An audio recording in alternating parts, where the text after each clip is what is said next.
በሀገራችን ላይ በአሁኑ ሰዓት ላይ ነዳጅ ማግኘት ብርቅ እየሆነ ይገኛል። ነገር ግን በአሁኑ ሰዓት ላይ ደግሞ በብዙ ሀገራት ላይ የኤሌክትሪክ ተሽከርካሪዎች በሽ እየገቡ ነው የሚገኙት። ከጥቂት ጊዜ በኋላ ደግሞ እነዚህ መኪኖች ወደ ሀገራችን እንደሚገቡ ግልጽ ነው። ከነዚህ መካከል አንዱን መኪና ላሳያችሁ። ሬኖልት ትዊንጎ ኢቴክ ይባላል። በዛሬታችንም የተሽከርካሪ በአይነቱ ለየት ያለ ተሽከርካሪ ስለሆነ ስለ መኪናው በደንብ የተብራራ መረጃ ይዤላችሁ መጥቻለሁ። ከመረጃዎቹ ጋር አብራችሁም ቆዩ። አድናያስ አብርሃኒ መልካም ቆይታ። ከዛ በፊት ግን ለዚህ ቻናል አዲስ ከሆናችሁ በዚህ ቻናል ላይ በየዕለቱ ከመኪና ጋር የተገናኙ የተለያዩ መረጃዎችን መከታተል የምትፈልጉ ከሆነ ሰብስክራይብ ያድርጉ። እንዲህ ቪዲዮ ሲለቀቅ በቶሎ እንዲደርሰው የደወል ምልክቱን ጫኑ። እንደምታውቁት በአሁኑ ሰዓት ላይ ብዙ መኪና አምራች ድርጅቶች የተለያዩ የኤሌክትሪክ መኪኖችን ለማምረት እየተሯሯጡ ይገኛሉ። ከነዚህ መካከል ደግሞ የፈረንሳዩ መኪና አምራች ካምፓኒ ሆነው ሬኖልት ለዚህ አንዱ ነው። ሬኖልት ወደ ገበያ ካቀረባቸው የተለያዩ የኤሌክትሪክ ተሽከርካሪዎች መካከል ዛሬ የምናየው በሳይዟ አነስ ያለችው ነው። ሬኖልት ትዊንጎ ኢቴክ ትባላለች። ይህ ተሽከርካሪ በዋነኝነት ለከተማ ውስጥ ተብሎ የተሰራ ተሽከርካሪ ሲሆን በ2026 ዓ.ም ለገበያ የቀረበ ነው። መኪናው እንደምትመለከቱት ባለ 5 በር ሃችባክ ነች። ነገር ግን ኮምፓክት ሃችባክ ልትሏ ትችላላችሁ።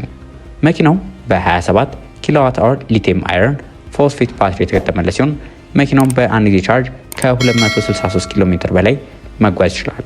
እነዚህ መኪኖች በሳይዛቸው አነስ ያሉ ቢሆንም በውስጣቸው ግን ሰፋ ያለ ቦታ አላቸው። እነዚህ መኪኖች አጠቃላይ ርዝመታቸው 3.7 ሜትር ነው። ኮምፓክት የሚባሉ ናቸው እንደነገርኳቸው። እነዚህ መኪኖች ላይ የተገጠመላቸው ድራይቭ ታይፕ ፍሮንት ዊል ድራይቭ ነው። በአሁኑ ሰዓት ላይ ስለ ኤሌክትሪክ መኪና ስናወራ እንደነዚህ አይነት ፍሮንት ዊል ድራይቮች የተለመዱ ነው። ምክንያቱም እውነት ለመናገር ከተማ ውስጥ ስትወጡ ራሱ 90% የምታገኟቸው የኤሌክትሪክ መኪኖች ፍሮንት ዊል ድራይቭ ናቸው። የተወሰኑ ናቸው በተለይ ከፍ ያሉ በሚሆኑበት ጊዜ ነው ሪር ዊል ድራይቭ አማራጭ የሚኖራቸው። በዋነኝነት ደግሞ ከቻይና እየተገጣጠሙ ነው የሚቀርቡት። እነዚህ የሬኖልት ተሽከርካሪዎች ከሌሎቹ የሚወዳደሩት ኦልሞስት ለኢሮፕ ማርኬት ከሚቀርቡ የቻይና መኪኖች ጋር ነው እንጂ ለሎካል ማርኬት ከሚቀርቡት አይደለም። ሎካል ማርኬት የሚቀርቡት ትንሽ ቢውልድ ኳሊቲያቸው ዝቅ ይላል። እነዚህ ደግሞ ለኢንተርናሽናል ማርኬት፣ ለኢሮፕ ማርኬት፣ ለላቲን አሜሪካን ማርኬት የሚቀርቡት የተሻለ ቢውልድ ኳሊቲ ያላቸው።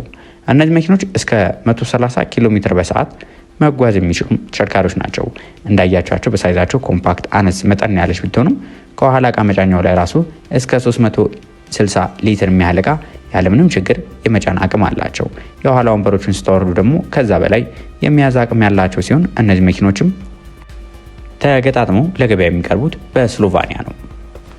የሬኖልት ዋና ዲዛይን አላማቸው እነዚህ መኪኖችን ፍሬንድሊ ወይም ቀለል ያለ ገጽታ እንዲኖራቸው ታስበው ነው።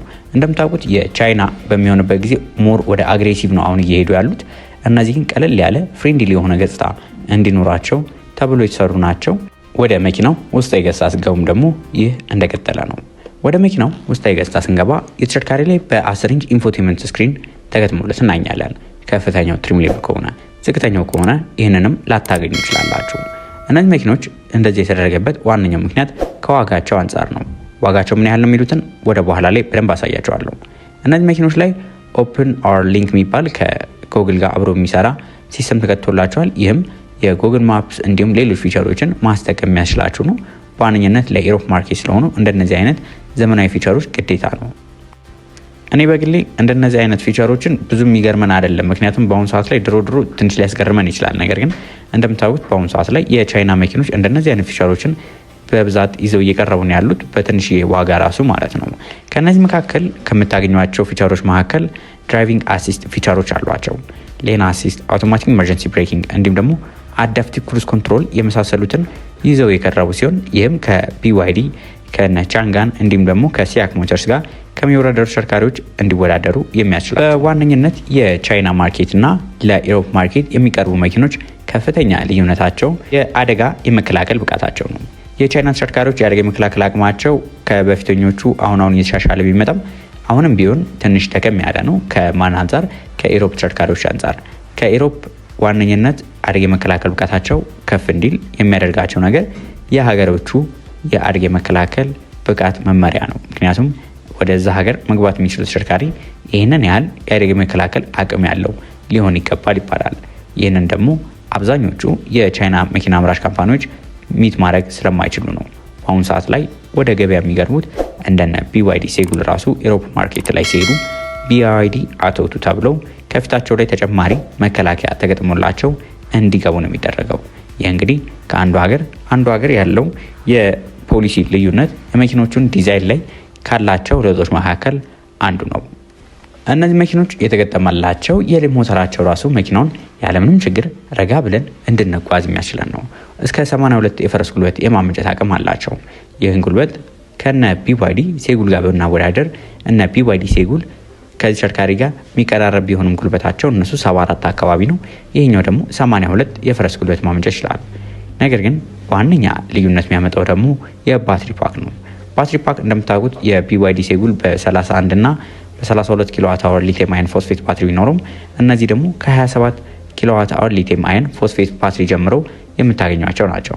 ነገር ግን ይህ በጉልበቱ ምክንያት የሚጓዘው ኪሎ ሜትር ትንሽ ቀነስ እንዲል ያደርገዋል። ይህም በዚህ ምክንያት የመኪናው በአንድ ጊዜ ቻርጅ የመጓዝ አቅሙ 263 ኪሎ ሜትር ብቻ እንዲሆን ያደረገው ሲሆን ቻርጅ ለማድረግም መኪናው በኤሲ ቻርጀር ማለትም በ11 ኪሎዋት ቻርጅ የሚደረግ ሲሆን በዲሲ ፋስት ቻርጀር ደግሞ በ50 ኪሎዋት ነው ቻርጅ መደረግ ያለበት።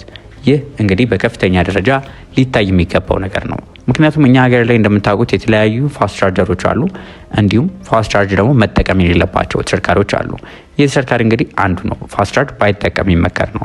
ምክንያቱም እኛ ሀገር ያሉት ፋስት ቻርጀሮች ከ100 ኪሎዋት በላይ ስለሆኑ ለእንደነዚህ አይነት አነስተኛ ባትሪ ሳይዝ ላላቸው ተሽከርካሪዎች ባይጠቀሟቸው ይመከራል። ለዚህም ለምሳሌ እንደ ኒታ አያ እንደነ ቻንጋን ኢስታር ያሉ ተሽከርካሪዎች እንደነዚህ አይነትን ፋስት ቻርጅም ባይጠቀሙ የተሻለ ነው። ምክንያቱም ባትሪ ሳይዛቸው ቀነስ ያለ ነው።